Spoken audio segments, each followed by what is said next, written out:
Wednesday morning to Conscious Straight Talk with Katie and Lindsey. Hi, my name is Katie Hutchinson, and I'm a licensed marriage and family therapist, and I'm also a certified mediator.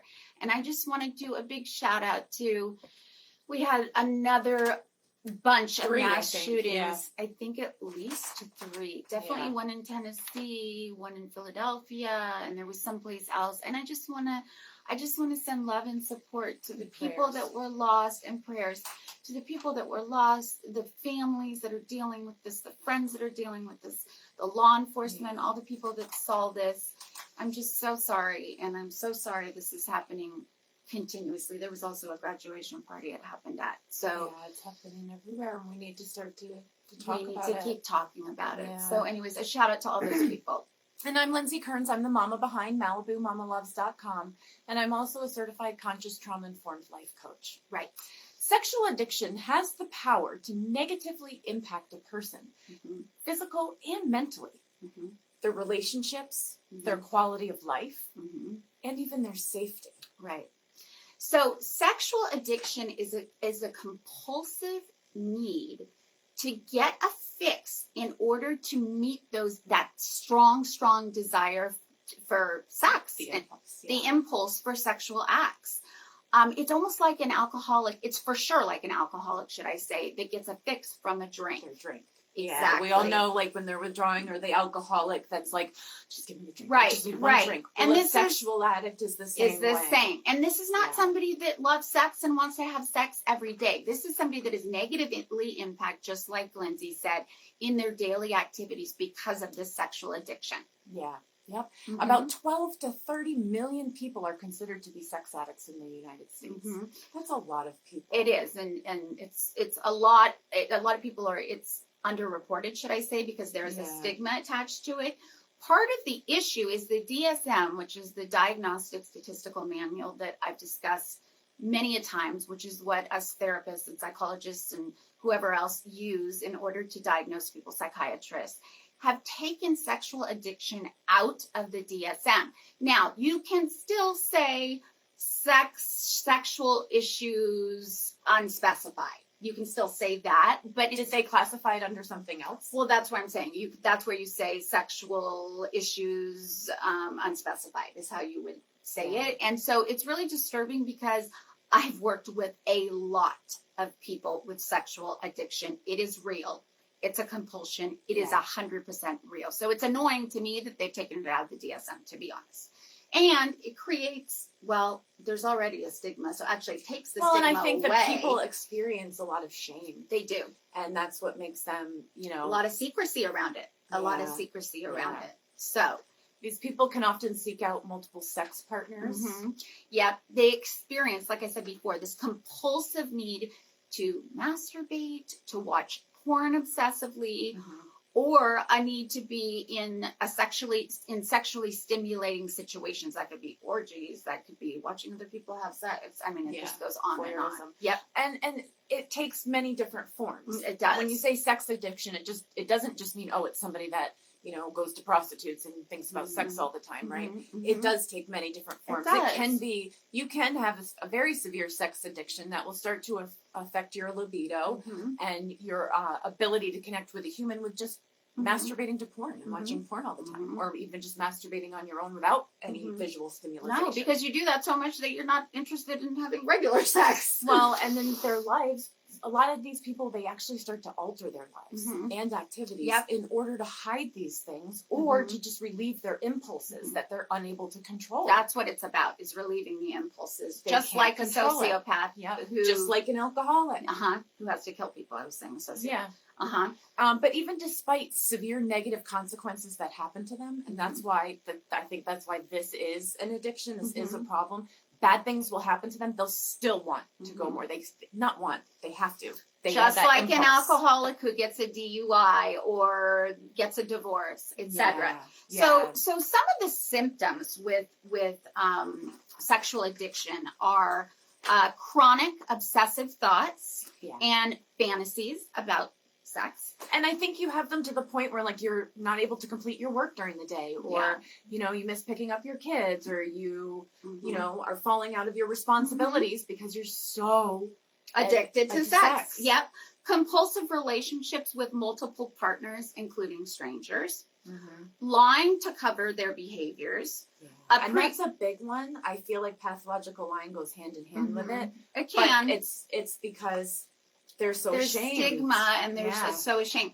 A preoccupation with having sex, even when it interferes with daily life, like we were saying before, productivity, work performance, and so on. Relationships with your wife, girlfriend, or husband, or whatever else. Yeah. Preoccupation, I already said that. Inability to stop or control your feelings. Yeah. Or behaviors. Yeah. Putting oneself or others in danger due to sexual behavior. There are lots of STDs out there. And they're doing this because of their impulses. Yep. They need that fix. Mm-hmm. And feeling remorse or guilt after sex, and experiencing other negative personal or professional consequences. Yeah. So there is a high correlation or comorbidity with abuse and sexual addiction. Yeah. 72% of sex addicts were physically abused. 81% were sexually abused. I see this all the time. And 97% were emotionally abused. And that's when we talk about all that inner child healing that we have to do. Yeah, these compulsive behaviors can strain relationships. They can lose jobs. They can, you could just go down that rabbit hole real quick with the stress of everything, you know? You can get sick from getting STDs, etc. So how to treat a sexual addiction? Well, what they recommend is inpatient treatment. This is when you go into a facility and you get group therapy and individual therapy, a lot of it. And you need to spend at least 30 days. Now, I will say with other addictions, eating disorders, drug addictions, etc., on average, it takes about 7 times of going into a treatment facility to finally change if you those can. Habits. That's hard. And then there's cognitive behavioral therapy, which is pretty much what I use, which is changing your thought process in order to change your behavior. So it's changing your cognitions in order to change your behavior. Then there's always the 12-step programs. It's an addiction, so that can work very well. And lastly, there is medication. So selective serotonin reuptake inhibitors or antidepressants actually suppress your libido. So that can be used, and it does work. They really do suppress your libido. Yeah. Well, and the interesting thing that I'm hearing with what you just explained, right? That addiction process with how you get out of it, that's the same for drugs. Of course. For alcohol. And Gambling. And now, Shopping. the sexual addiction. And I think the reason I want to point this out is that you don't have anything to be ashamed of. No. This is something that's going on within you that you need to rewrite and fix because it does affect the people in your lives. When we're talking about destroying relationships, you think, oh, I'm just going to watch some porn and masturbate. My wife will be fine. My girlfriend will be fine. Well, you're having sex with somebody else visually in your mind. Yeah. Then you want to go back to your wife and have sex with her. It's not going to be, or your husband, vice versa. It's not going to be what you're seeing. Too. Yeah. It's not going to be what you're seeing in porn. No. Porn takes it to a whole different level. So then it's you're going to expect that in a relationship. And this is not daily life. And it's not real. It's That's not. why I feel bad for all the kids right now, the college kids, and especially the girls because of what porn looks like. And that's what they are thinking sex is like. I know. That's being normalized. A lot of and I want to normalize, hey, listen, you might have a sexual addiction. That's okay. Let's talk about it. Let's figure it out. Exactly. Let's get help for it because you're damaging other parts of your life that could be so much more beautiful and wonderful. Yep. But you have to want it. Yeah.